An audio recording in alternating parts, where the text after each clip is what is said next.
sorts of diverse topics, and people from hackerspaces and hackerspace wannabe people can get together and collaborate on projects in this big meta international hackerspace with lots of cool stuff going on. There's my contact information. I'm doing this also with Jimmy Rogers, who does a lot of workshops with me. There's his contact information. Feel free to contact me or Jimmy about absolutely anything. Next slide. So my motivation for doing all this is because I love teaching people what they want to learn. And I love electronics, so I love teaching that, and it seems a lot of people love it. Look at all those happy people soldering. Anyone can learn to do that. Collectively, me and Jimmy have taught almost 40,000 people how to solder. You can do it. Anyone can do it. I've taught 3.5-year-olds. So next slide. I wrote a comic book, which you can look online, Solder Comic. It's not only in English, but also in just about any language in Europe and many in Africa and around the world, including Chinese and Morse code. It's open source, like all my projects. Go ahead. Here's some of my projects that are available for learning how to solder and make things with electronics. Anyone can do any of these projects. They're all totally for beginners to complete successfully. If you want, you can come up. We have demos for all of them on the mezzanine. Come on by, you're all welcome. Next slide, please. There's some more of them. Cool projects, making noise, playing games, interactive art, of course, a lot of blinky lights. Next slide. Also, I'm going to do, this is just one of the many, many cool workshops that are happening. Arduino for total newbies. In 3 hours, knowing absolutely nothing, I mean total newbies, you can go from knowing absolutely nothing to being able to make a cool project with Arduino and being able to hack things online with these marvelous open source devices. My teaching's always free, but the parts, of course, cost money, so I ask to be reimbursed. The first 50 people show up early, can do it. So show up early if you want to do it. It will fill up. It's 7 o'clock tomorrow in the Hackerspace Village hardware hacking area. Next slide. Jimmy was going to do this, but he doesn't have anything planned. But if you want to do it, just find Jimmy or find me, and I'll point you to Jimmy. Bring your own toy or an easy button or anything you want to turn into a noisemaker, and we'll show you how. Next slide. Yeah, so just come on by. It's, you can learn to solder with any of these kits. You can do, learn on the, all the workshops that'll be happening, but the ongoing soldering workshop will be happening all day, all night, until hope ends, which is a long time from now. Go ahead, next slide. So there's my contact information again, so hope to see you all, and soldering is not only fun, but it is easy. Great, thank you, Mitch. And with 1 minute to spare. Awesome, yep. Great, so Johannes. Awesome, okay, give Mitch a round of applause and the same round of applause for Johannes, thank you. Okay. Johannes actually has a video which will be playing in the back, so we're going to reset you, and this Excellent. Is not the talk, but are we queued up with the video back there? Yep, we are. But, okay, so start, go. Okay, so in fact I'm up here because Nick Farr jumped me 2 hours ago, like not sexually, but he said, come on, come on. Oh, I wouldn't mind. Okay, but yeah, so he came up and said, the lightning talks, we don't have enough lightning talks. So for tomorrow, come on, get up, so I don't have it to do it the second time or something, I don't know, yeah. Okay, anyhow, Nick Farr asked me I should do a lightning talk, and I say, yeah, why not? I want to talk about a project we're doing right now. It's a feature film. We want to do it, and we could need your help. I will actually talk about it in more detail today at 9 o'clock, but to attract you, I thought, why not? Go on stage here and do it. The basic problem is, how can we do a feature film about the big problems of the digital age? Because there are so many problems out there we have to talk about, even like, and especially in narrative film. But nobody's addressing those problems because it's easier to make a film about a bank robbery than about the real problems that we have out there. If you want to show your video, you've got 30 seconds. Yeah. What? Okay, let's show the video. Yeah. Talked for 3 minutes? Your video's included in your time. Welcome, ladies and gentlemen, to our glorious home country of Soviet Unterzegersdorf. This is Ambassador Khrushchev. This is blogger. I blog. Our little country is a proud one because we are the last Soviet republic on the planet. We are in Central Europe, located there. There. Yeah.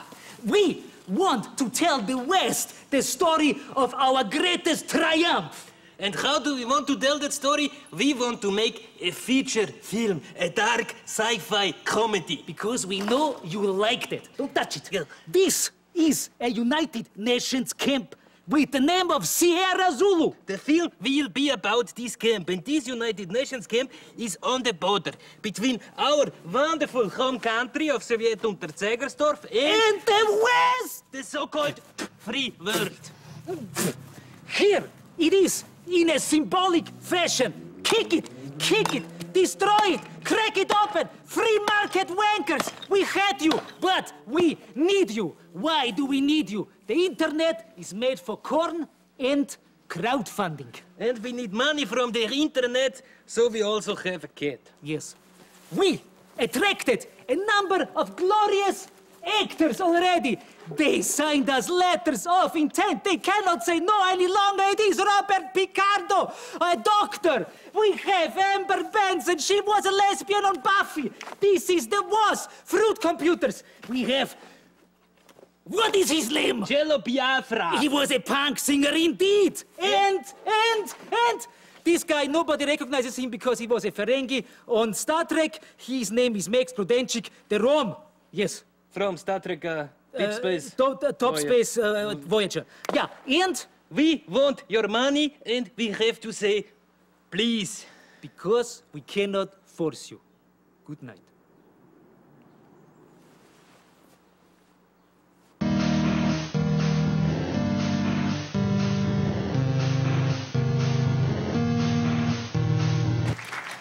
Oh, I hope I get the money. Because I'm sick of this shit. Jeg get de hit så mosh.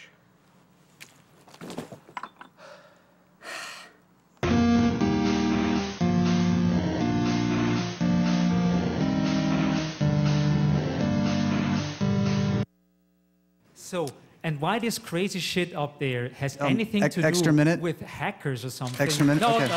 no. No, you're good. No, you're good. They like you. Keep talking, keep talking. You've Okay. got 40 seconds. Why is this like shit about this like strange Soviets in the middle of fucking nowhere in any way interested to you hackers out there? And I'll tell you about that tonight at 9 o'clock if you want to hear it. Bye-bye. Okay, thank you. Up next, we have Sam. Actually, I never got the pronunciation of your last name. I'm sorry. Bound. Sam Bound. Can we get his slides up? They're on. Yep. All right. So, Johannes, we haven't actually had anybody come close to the time. And so, because we didn't practice that part, if I go like this, do you guys know what to do? 9, 8, 7, 6.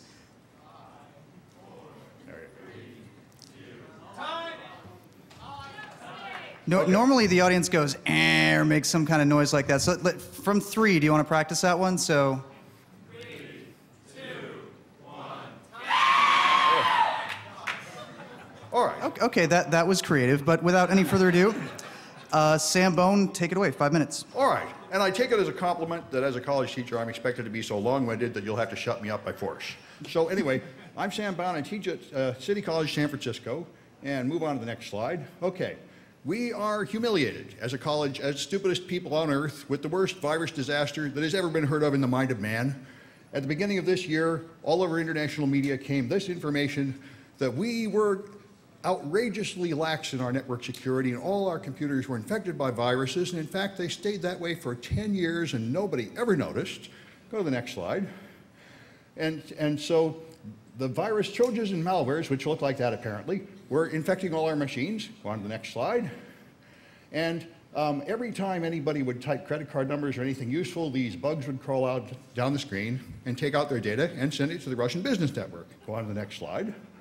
And we never told the students, all of us teachers, it looks to me like this teacher here actually knew about it and is snickering quietly, but anyway, we just let all the students get all their data stolen. And go on to the next slide. And so this was never found by any of us until we hired these contractors named USDN, which seems to be a one-man show as far as I can tell, but anyway, they were hired. And what they did was they installed intrusion detection systems, or to be more correct, they installed network forensic devices on our network, which were used to watch the outgoing traffic. And they discovered, looking at this traffic that had never been examined before, that we were sending packets to IP addresses which were on a list of suspicious IP addresses for command and control services. And that was the basis for this statement that all our machines are hopelessly infected. And so go on to the next slide here. This went around the world, it went viral. Here it is in IEEE Spectrum. We're still infected by a computer virus from 1999. Go on to the next one. Here's the television news about it with more pictures of our poor innocent students having all their data stolen. And go on to the next slide. And here's another one from the San Francisco Chronicle with a picture of one of our labs. On the front page of the Chronicle, and then it went all around the world. And that is the end of the story. As far as anybody that listens to the media will know, that is where it all ended. So go on to the next slide. Now I've talked, a lot of times in security community, we talk about outside attacks and protect ourselves from them, and then some people worry about insider threats. But we have a whole new one, which is deluded insiders. This stuff, which 99% of the people who read the media believe, and they always will, because the press left, nobody's gonna ever find out the truth from me. I tried calling them, they won't even talk to me. It's all bullshit. It never happened. There are no viruses, there was no breach, there was no data stolen.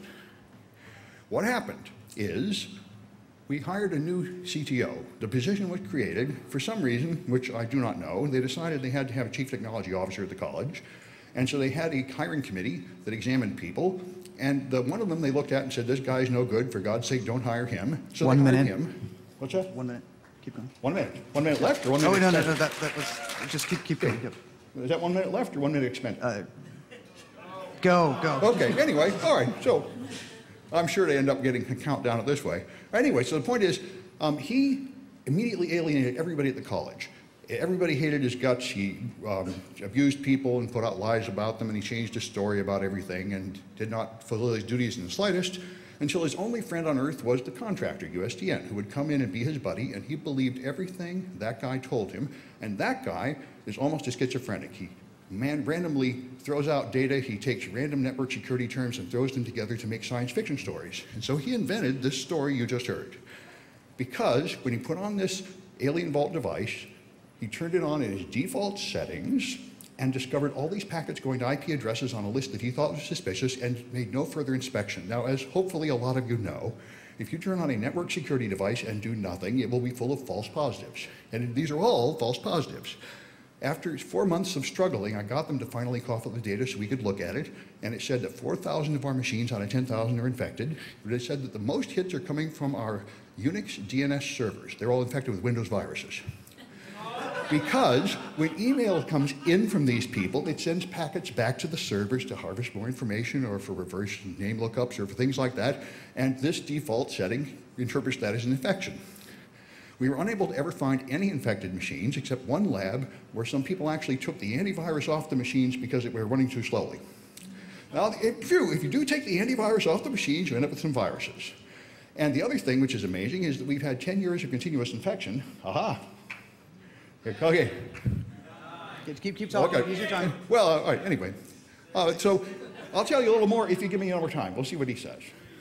2, 1. Now, that was your 5 minutes. That was the 5 minutes. Okay. How about an extra, can you wrap it up in 15 seconds? Sure, just go on to the next slide. I'll just say, okay.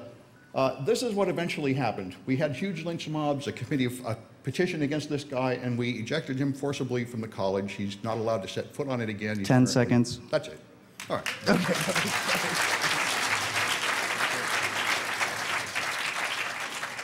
Okay, when I say 1 minute, that's 1 minute. You actually have 2 minutes left if the audience likes you, or 1 minute if they don't. That's what I mean when I call 1 minute. So that that's 1 minute until I ask the audience for extra time. So if you think it's going well and they like you, they'll give you an extra minute after that. So does that make sense? Yeah, okay. Okay, you got that? All right, sorry.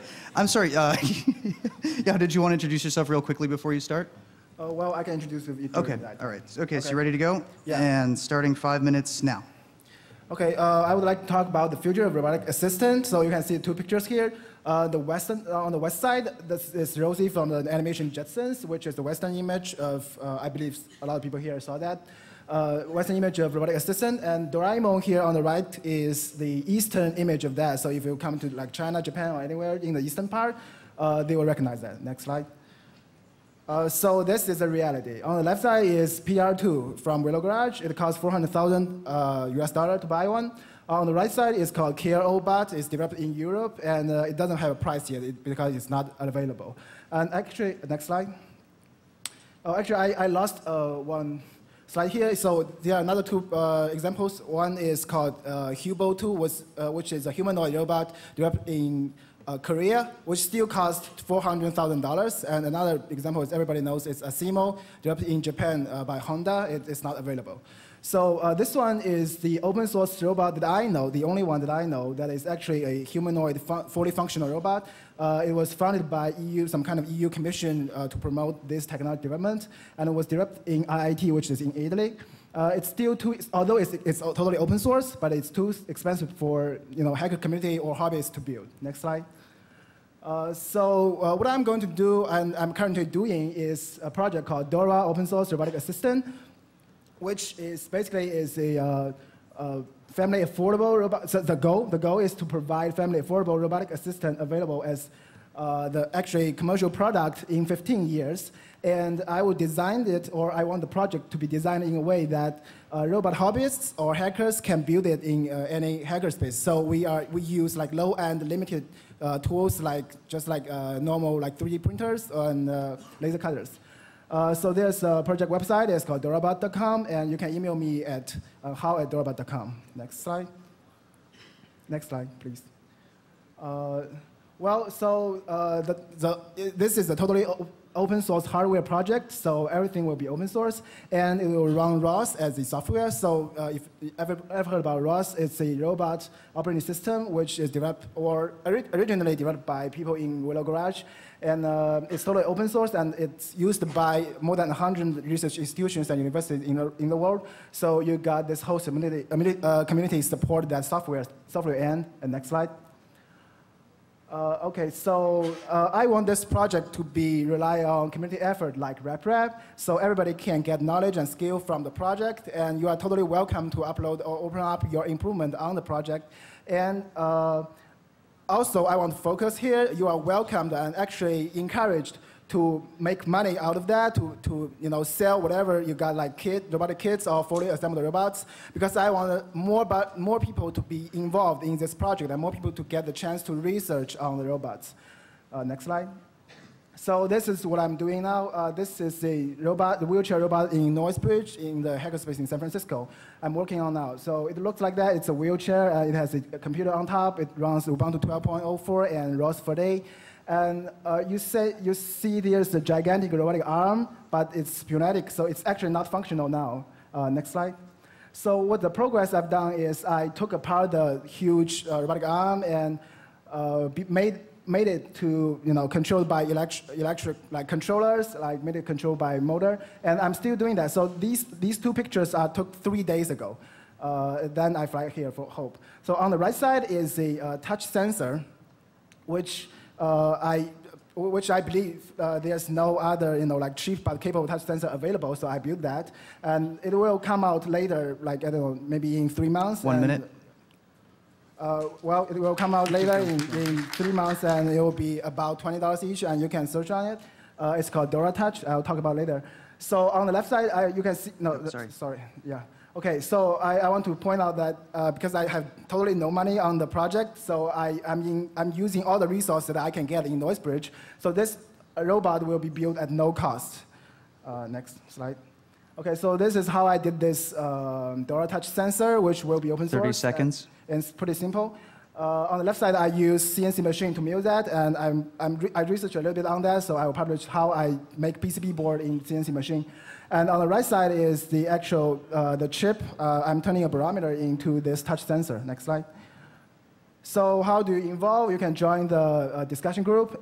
You can totally help me improve the website because I don't know how to design a website. You can start building one robot right away in the local hackerspace. Yep, that's just say thank you to the audience and ask for a round of applause, and that's good. Okay. And then give them the website real quick. Okay. So next slide, you see the information. Okay. Okay, you see my information about here. So if you can contact me, or if you want to build robots in your local hackerspace, just start away. Okay, thank you.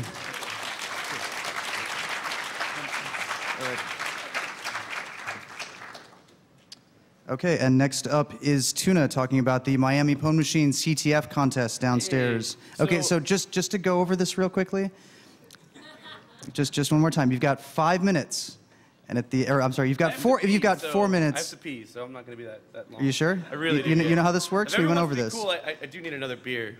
Okay. I'm out. All right, 4 minutes starting when? Now? Starting now. Now, Go. now, okay. I'm not as cool as everyone else up here who's talking about I did this, I did that. I'm just here to represent Miami Pwn Machine and Hack Miami. I've actually, worked with Nick at UAS. Get a little closer to the mic. Oh, this thing right over here? I worked with Nick over at UAS, and it was awesome. Right now I'm in Miami, and this guy, Rod, he put together this really awesome CTF. It's not like one of those crazy CTFs that, you reverse stuff and whatnot. It's actually really fun, and it's real, lifelike. You have to compromise websites. There's one MSO 8067 for a little hint out there if you want to think cool and shit. It's really fun. It's down in the mezzanine level, and just come and play. It's just come in, bring your laptop, plug in. Nothing hardcore, nothing fancy, and if you want some help with maybe one flag, we could probably hook you up with that. So enjoy and have a good fucking time. Oh yeah, and thank you for Bohemian Grove. You had other slides. Yeah, we have slides. What? The slides didn't really mean anything. Here, and you took out all the animations. All right, let's go through the slides really quick. All right, everyone know what that is? If you don't, Google it. All right, next. That was a GIF, and it was fucking awesome. And it was a dude dancing. He's all fat like me. And then there's I don't know, Men in Black shit. All right, who knows what this is? This middle one. All right, if you know what that is and you tell me what it is, don't scream it out. You get 5 extra points at the CTF. It's the one-eyed monster in Baltimore. He's fucking awesome. You mean the Bohemian beer one? Shut up! All right, next one. Oh, see, this is he's rubbing his balls and it's Jesus. Everyone loves Jesus, All right, what do we got next? All right. What this is I was trying to show you how easy, it is to play the CTF. So it's as easy as this. I mean, if you can't figure this out, then don't come play. But I mean, pretty simple. If I offended anyone, next slide, I also have a kitten. Because kittens are awesome. This is my favorite, fuck you. Oh no, cute kitten. And then next. Is there another slide? No, that's it. That's it? Oh, sweet. All right, hey, come play the CTF. Have a fucking awesome time over here at Bohemian Grove, and we love you. Okay, I have to get off the stage, but if you would like to give a slightly more serious lightning talk on a serious issue, just check out the wiki.hope.net/lightning talks. The lightning talks will also appear after the keynote, immediately after the keynote, tomorrow after the S-Men. So if you've got a quick idea, 4 minutes and with an extra minute from the audience, sign up. Thank you.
like you are Tom Daschle. Hang you off a roof, make you hum crystal castles. It's invite only to my gallery show. Then I turn on the gas, cause y'all gotta go. You cut coke like it's glass, you beg for a buzz pass. Rock the Richard Ray scarf and Glenn Fry's mustache. Party's non-stop until cops come on, knock until bodies start bobbing on the hipster.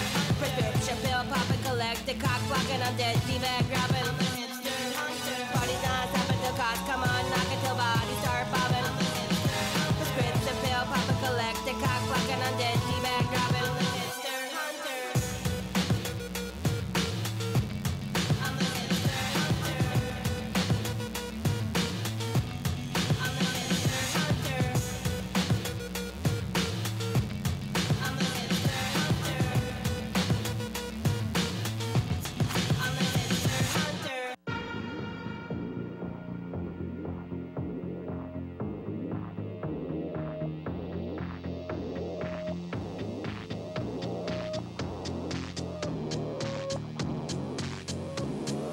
Welcome to the future.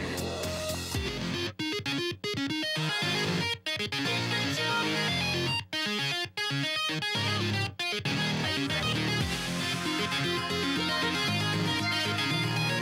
All the moves you know are slowly fading away.